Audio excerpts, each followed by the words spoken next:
Shalom saudara yang diberkati oleh Tuhan. Renungan hari ini dari hati Papa kita di surga dari Yesaya pasal 45. Papa di surga bisa pakai siapa saja untuk menjadi alat dalam tangannya. Dia bisa pakai keledai untuk berbicara, untuk menegur, untuk membawa seorang nabi ke jalan yang benar. Dia bisa pakai batu untuk bersorak memuji Tuhan jika tidak ada manusia yang mau membuka mulutnya dan memuji Tuhan. Tuhan bisa pakai apa saja, siapa saja yang dia kehendaki untuk menjadi alat dalam tangannya. Nah, dalam pasal 45 ayat yang ke-1 saya ingin baca. Perikop ini judulnya adalah Tuhan memakai Kores sebagai alatnya. Siapa Kores ini? Sehingga dia dipakai menjadi alatnya Tuhan. Kores ini bukan orang Yahudi, bukan orang Israel, bukan keturunan Yehuda atau keturunan imam. Bahkan Kores ini adalah raja kafir. Kores ini dia pendiri atau bapak dari kerajaan Media Persia pada masa itu.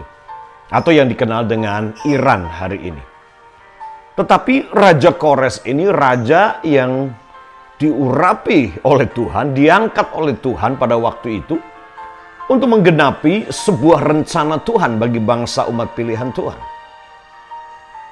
Sehingga dikatakan di sini Tuhan memakai Kores sebagai alatnya untuk membawa bangsa Israel. Untuk menimbulkan cemburu dalam hati bangsa itu. Bahwa Tuhan tidak cuma pakai orang Israel atau orang Yahudi. Tapi juga Tuhan juga bisa pakai orang-orang yang non-Yahudi. Nah, ini Tuhan pakai Raja Kores ini. Coba kita lihat bersama. Ayat 1. Beginilah firman Tuhan. Inilah firmanku kepada orang yang kuurapi. Siapa orang yang kuurapi ini? Kepada Kores yang tangan kanannya kupegang. Wow. Bukan Yahudi, tapi Tuhan pakai dan Tuhan bilang tangan kanannya kupegang. Supaya aku menundukkan bangsa-bangsa di depannya dan melucuti raja-raja. Supaya aku membuka pintu-pintu di depannya. Dan supaya pintu-pintu gerbang tidak tinggal tertutup. Tuhan pakai Raja Kores ini untuk menaklukkan raja-raja, menundukkan bangsa-bangsa, membuka pintu-pintu yang tertutup, bahkan dikatakan pintu gerbang yang tidak tinggal tertutup. Tuhan pakai. Sadarilah saudara, di tengah-tengah krisis ini, di tengah-tengah situasi hari ini, Tuhan bisa pakai apa saja, siapa saja di sekeliling saudara. Jadi jangan pernah anggap remeh. Dan saudara berpikir bahwa solusi untuk persoalan saudara, masalah ekonomi, masalah bisnis, itu cuma datang dari orang-orang yang saudara pikir orang yang secara kasat mata dia punya pengaruh, punya jabatan, punya kekayaan, punya posisi. Dengarkan ini. Tuhan bisa pakai sekali lagi apa saja, siapa saja. Bahkan Tuhan bisa pakai orang yang non-Kristen. Orang yang bahkan tidak percaya kepada Yesus, Tuhan bisa pakai. Dan saya percaya bahwa presiden kita, ya saya tetap percaya bahwa kita punya the best president ever. Kita punya presiden salah satu yang terbaik yang bangsa ini miliki. Dan dia tidak harus anak Tuhan, tidak harus orang Kristen agamanya. Di Salatiga, ya kita 2 periode ini di pemilihan wali kota di Salatiga. Dua-duanya dari Muslim, wali kota maupun wakilnya. Periode sebelumnya selalu Kristen, Islam, Kristen, Islam. Nah, buat saya tidak mengganggu dan tidak jadi persoalan. Karena saya akan pilih pemimpin, walaupun bukan Kristen, kalau dia punya integritas, dia suami yang baik, ayah yang baik, dia keluarga yang baik, punya kapasitas dan integritas dan moralitas yang baik. Tuhan bisa pakai Sekali lagi, apa saja dan siapa saja. Jadi jangan menutup diri cuma untuk kalangan tertentu. Beropini cuma orang-orang ini saja yang bisa menolong saudara. Tuhan pakai Kores di sini, menggenapi rencana Tuhan, membuka pintu-pintu yang tertutup itu. Nah, lihat ayatnya yang kedua. Aku sendiri, kata Tuhan. Aku sendiri hendak berjalan di depanmu. Berjalan di depanmu. Jadi kalau Tuhan berjalan di depan, siapa yang menjadi lawan saudara? Karena siapapun yang akan melawan saudara akan berhadapan dengan Tuhan lebih dulu. Dan hendak meratakan gunung-gunung. Gunung-gunung. Gunung persoalan, gunung sakit penyakit, gunung masalah keuangan di depan saudara. Tuhan katakan dia akan ratakan gunung-gunung itu. Hendak memecahkan pintu-pintu tembaga. Ini belenggu, penjara. Beberapa saudara mungkin lockdown, stay home. Bisnis sepertinya mengalami lockdown. Tidak bisa jual, tidak bisa beli. Banyak hal yang tidak bisa dikerjakan. Walaupun kita melihat ekonomi sudah mulai bangun dan bangkit lagi. Ya, kita mempercayai Tuhan adalah Tuhan yang memulihkan. Dikatakan hendak memecahkan pintu-pintu tembaga. Dan hendak mematahkan palang-palang besi. Ini berbicara tentang penghalang. Bicara tentang pintu-pintu yang berabad-abad tertutup. Pintu berkat. Pintu penginjilan, pintu misi. Pintu sains, ilmu pengetahuan yang berabad-abad tertutup. Ada di belakang palang pintu besi dan pintu tembaga. Tuhan berkata, aku akan buka itu. Aku akan buka. Tuhan akan buka pintu-pintu yang saudara pikir tidak mungkin terbuka. Bukan cuma itu dikatakan. Ayatnya yang ketiga. Ini janji Tuhan buat saudara.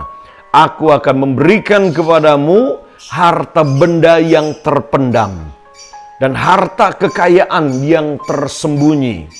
Supaya engkau tahu bahwa akulah Tuhan Allah Israel yang memanggil engkau dengan namamu. Nah, saya ingin baca saudara ayatnya yang ketiga. Dari terjemahan Amplified-nya. Saya suka terjemahan ini saudara. Ayat yang ketiganya dikatakan. Dalam ayat yang kedua. I will go before you and level the mountain. I will shatter the doors of bronze and cut through the bars of iron. Ayat 3. I will give you the treasures of darkness. Treasure of darkness. Aku akan beri kepada kamu harta terpendam. Treasure. Sebuah harta yang terpendam bahkan di tengah-tengah kegelapan. Saat-saat gelap seperti ini. Menghadapi kegelapan yang pekat. Di dalam kegelapan itu dikatakan there's a treasure. Ada harta kekayaan yang terpendam. I will give you the treasure of darkness, the hoarded treasure, and the hidden riches of secret places. Hidden riches, kekayaan yang tersembunyi di tempat-tempat yang sudah Anda pikirkan dan bayangkan hari ini. Wow, dengarkan ini saudara. Ada berkat di tengah kegelapan, di tengah situasi yang tidak menentu. Ada harta terpendam, ada kekayaan yang tersimpan bahkan di tengah-tengah gelap. So that you may know that it is I, the Lord, the God of Israel, who calls you by your name. Tujuannya adalah ini, supaya kita kenal siapa dia. Supaya kita kenal dia bahwa dia adalah Tuhan Allah Israel yang memanggil kita, yang memilih kita. So, saudara yang diberkati Tuhan, hari-hari ini Tuhan cemburu untuk namanya. Tuhan cemburu supaya kita mengenal dia lebih dari apapun juga. Oleh karena itu, buka mata, buka telinga. Karena ada treasure of darkness. Ada perbendaharaan di tempat-tempat yang sudah pikir gelap. Itu akan dibukakan bagimu. Ada kekayaan yang tersembunyi. Akan menjadi solusi buat saudara di tengah-tengah masa krisis ini. Siapkan diri saudara. Hikmat sedang dilepaskan untuk saudara melihat kekayaan yang tersembunyi, bahkan harta terpendam, bahkan di tengah-tengah masa yang gelap, di tempat yang gelap, Tuhan siapkan itu bagi saudara. Siapkah saudara untuk menjadi Kores? Siapkah saudara untuk membuka diri saudara? Ada Kores-Kores di sekeliling saudara. Orang-orang yang mungkin sudah tidak pernah pikirkan. Orang yang bahkan mungkin bukan Kristen. Tapi mereka Tuhan akan kirim buat saudara untuk menjadi solusi untuk membuka pintu-pintu yang tertutup itu. So, jangan batasi Tuhan hanya dengan orang tertentu atau agama tertentu. Karena Tuhan sedang bekerja lintas agama, karena Tuhan dia sendiri tidak punya agama. Dia akan pakai siapa saja yang mau untuk menjadi alatnya. Sebagaimana dia pakai Kores, dia akan pakai orang-orang di sekeliling saudara. Tuhan Yesus memberkati saudara. God bless you.